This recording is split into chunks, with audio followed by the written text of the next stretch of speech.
Қош келдіңіздер, құрметті аяулы әріптестерім.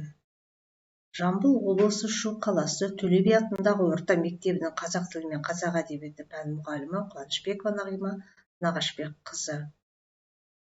Мұғалім бұл өмірде ең құрметті мамандық. Мұғалім мамандығы барлық мамандықтың анасы деп бекер айтылмаған. Сіздерге шығармашылық өрлеу, сондай-ақ зор денсаулық, барлық мақсаттарға жету үшін зор күш-қуат тілеймін. Менің бүгінгі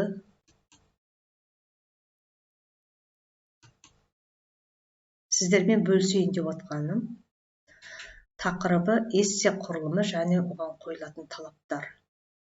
Бұл талапты алудағы мақсатымыз жақында педагогты аттестаттаудың жаңа ережесі қабылданып, ол жерде педагогтарға эссе жазу міндеттелді. 30 минуттың ішінде 250 және 300 сөз эссе жазу керек. Осы мақсаттан сіздерге көмек ретінде эссе құрылымы және оған қойылатын талаптар жөнінде бүгін ой бөліспекпін. Эссенің құрылымы үшке бөлінеді: кіріспе, негізгі, қорытынды бөлім. Бұны эссені 4 сөйлем әдісі арқылы жазамыз, болмаса Поуфс формуласы деп айтамыз. Менің ойымша деп бастайсыздар. Эссенің тақырыбын бірінші талдап аласыздар. Тақырыпқа байланысты сұрақтар қоясыздар. Содан кейін соған тезисті түрінде ой пікірлеріңізді білдіресіздер. Тақырыпқа қатысты түсінік беру, сұрақ қойып отырып жауап жазамыз. Менің ойымша деген позицияны қыстырма сөзді қолданамыз. Ал басқа бөлімінде үшінші жақта жазасыздар. Ал тезис дегеніміздің өзі не? Тезис негізгі идея тақырыпты қатысты қысқадан нұсқа түйінді ой. Негізгі бөлімде мен оны былай түсінемін. Оны мен мына деректермен, мысалдармен дәлелдей аламын деп бір-екі мысалдар келтіріп, соған өздеріңіздің пікірлеріңізді білдіресіздер. Яғни тезис қолданасыздар. Тезиске қатысты пікір, пікірді талқылау, ойды дәлелдеу, жинақтау аргументтері. Тезиске қатысты пікір жазып отырған адамның тақырыпқа байланысты ақпаратты ой сүзгісінен өткізуін, мәлімет және деректерге негізделуін қажет ететін, соған арқау болатын жеке пікір керек.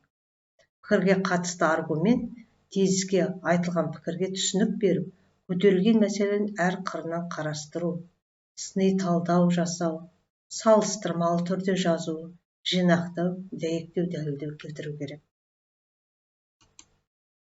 Қорытынды бөлімінде осыған байланысты мен мынандай қорытындыға келдім. Эссені қорытындылайсыздар, тұжырымдайсыздар.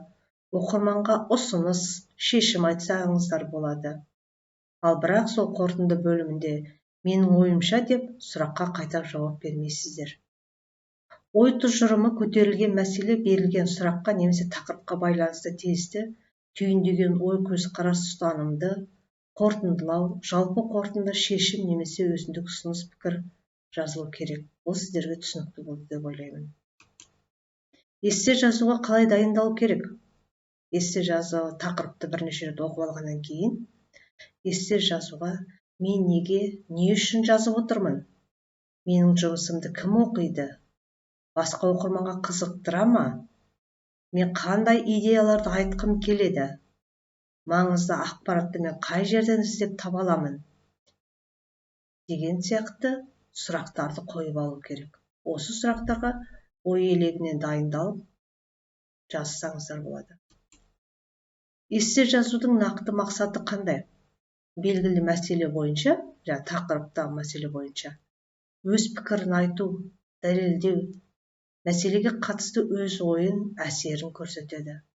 Сұрақ бойынша өзінің түсінігін, ойын айтады. Оқырмандарды жағымды ойлармен ақпараттандырады. Эссеге жоспар құру міндетті емес. Эссені жаңа 4 сөйлем әдісі арқылы жазамыз дедік. Менің ойымша, мен оны былай түсінемін, оны мен мынандай деректермен, мысалдармен дәлелдей аламын. Осыған байланысты мен мынандай қорытындыға келдім. Енді сіздерге қазақ тілі пәнінің үздік педагогі, 2021 жыл атты республикалық байқаудың материалдар жинағында менің сүйікті мамандығым және инновациялық әдіс тәсілдерім атты эссем жарияланды. Сіздермен сол эссені қалай жазғанымды ой бөліспекпін. Кемеңгер ақын Абай Құнанбайұлы ұстаздық еткен жалықпас үйретуге балаға деп ұстаз жолында жалықпай ізденімпаз болуды шегелеп айтып кетті. Мұғалім болуға қызығушылық маған қайда болды? Менің ойымша, отбасымнан басталды деп айта аламын. Нағашы ағам Дүйсенбайұлы Серік мұғалім, дәптер тексеріп, қызыл сиямен баға қойғанда мен де жаза алсам, мұғалім болсам деген арман болды. 5 жаста болсам да жазуға құштар болдым. Ол кісі маған сандарды жазуды үйретті. Себебі математика пәнінің мұғалімі болатын. Бір күні қатты есімде қалғаны, мен бірден және 5 санына дейін жазуды үйрендім. Ағам үйретті. 5 деген жасқа жақсы баға екенін біліп, оқушылардың дәптеріне 5 деген санды керісінше салып, баға қойып сөз естігенім бар. Жалпы, мұғаліммен басқа мамандықты ойламаппын. Сондықтан менің сүйікті мамандығым мұғалім. Бала кезден мұғалім болып ойнау, дәптер тексеру, тағы басқа отбасы тәрбиесі зор әсер еткен екен.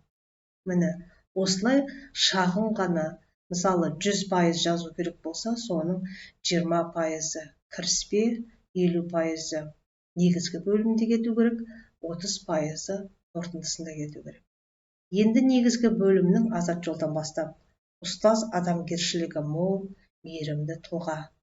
Бүкіл тіршілік атаулыға, әсіресе балаға үлкен сүйіспеншілікпен қарайды.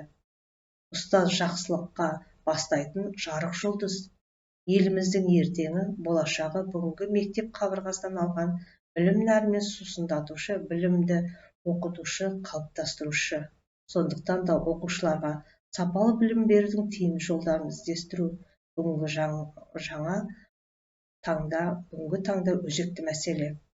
Тәуелсіз елдің талантты ұрпағын тәрбиелеудегі мақсатқа жету көзі жаңа педагогикалық технология. Сондықтан да бүгінгі күннің талабы оқу тәрбие үдерісінде оқытудың жаңа технологияларын жетілдіру. Жаңа технологияның басты мақсаттарының бірі баланы оқыта отырып, ой еркіндігін, белсенділігін, ізденімпаздығын қалыптастыру, өз бетінше шешім қабылдауға дағдыландыру.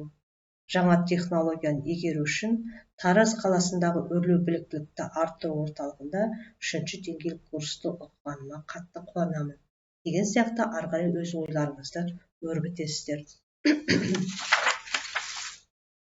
Қорытынды бөлімінде енді сөзімді аяқтай келе жаңа әдіс тәсілдердің тиімділігін қолдана отырып, сыни тұрғыдан ойлауға шығармашылығын қалыптастыру арқылы оқыту технологиясын оқушыларды ізденіске жетелейді, белсенділігін арттырып, өзінше ой сараптауға үйретеді.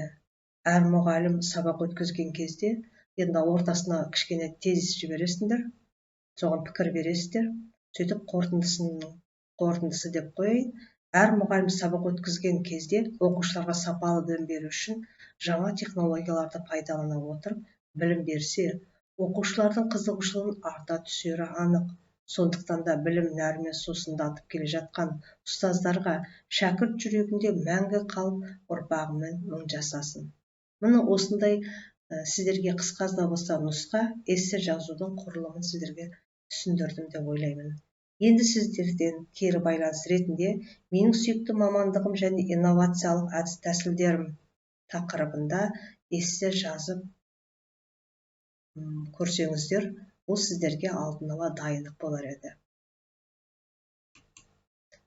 Назарларыңызға рахмет.